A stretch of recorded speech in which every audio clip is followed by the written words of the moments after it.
right, take a breath, ladies and gentlemen. We are all nothing compared to our next guest. We are lazy slobs who've never accomplished anything. How's that? Fair enough? That sounds about right. All right, Vanessa O'Brien has climbed to the highest points on each of the world's 7 continents. Let's take a shot of her up on Mount Everest. Wow. Yeah, and you thought it was a big deal when you were on the Santa Monica Pier. Let's go to the North Pole. Just recently, right? Yes, absolutely. April. And North Pole, let's go a few thousand miles away, the South Pole. And she has climbed them all. And in record time. That's right. That's the really fascinating part of all of this. 10 months? 11 months. 11 months. Yep. Just banged them That's out. the women's record. It's a women's record. There's a record. 7-month man's record, right? There is a 7-month man's record for a Welsh rugby player. Yeah, well, he's a Welsh rugby player. Yeah, well, yeah, exactly. Why? Yeah, you know the old "Why did you climb Everest? Because it's there." I mean, Yeah, is that was a famous quote, often Hillary? attributed to Hillary. It Wasn't was Mallory. Hillary. That's right. Okay. For me, it was Mallory, who died, didn't he? Yeah, he did. That was Mallory and Irving. That was back in the 20s. Right. So for me, it was I was looking for a challenge, kind of after the recession around 2010. What business were you in? Banking. Oh, okay. Not a good one around that time. So I was looking for something goal-oriented, something challenging, something I could measure success by. And in a little bit of a joking manner, a friend said to me, "Well, what about Everest?" And that was sort of like a red flag to a bull, and I kind of took that as a challenge. Usually used as an analogy. This is my Mount Everest, but this is Mount Everest. Yeah, really this was the real one. But I knew there were documentaries. I knew there were commercial expeditions.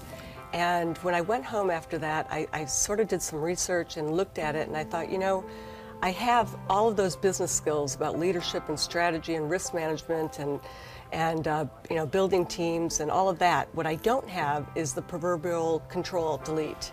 That is, I don't know mountaineering. Right. But I could go learn that and apply that and possibly get to Mount Everest and get to the top.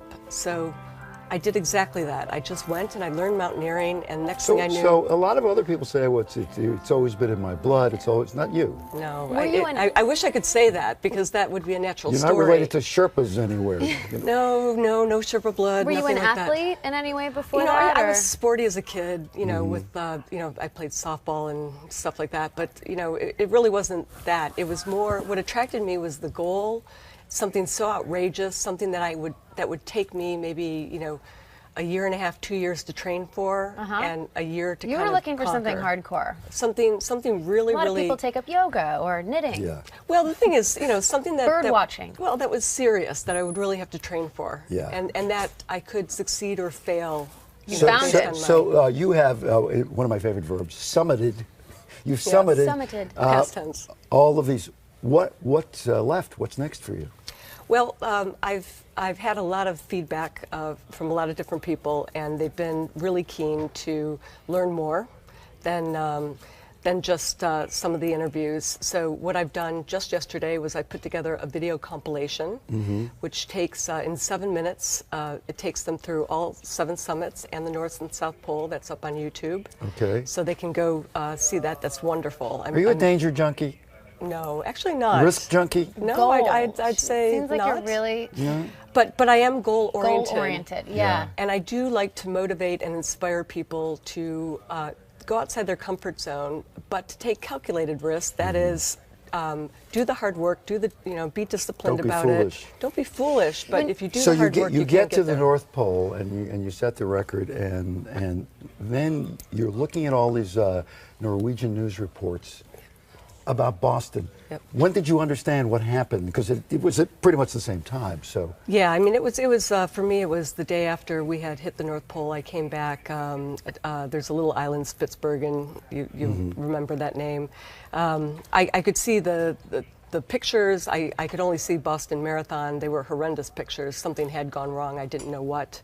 I picked up the phone, found out what had happened. I had carried the Red Cross flag, so I immediately dedicated that to the victims of the bombing. It was the right thing to do. And we should mention Boston is your home now. It is. I do live in Boston. I have for 2 years, and so it was. That was great to do that. When's the book?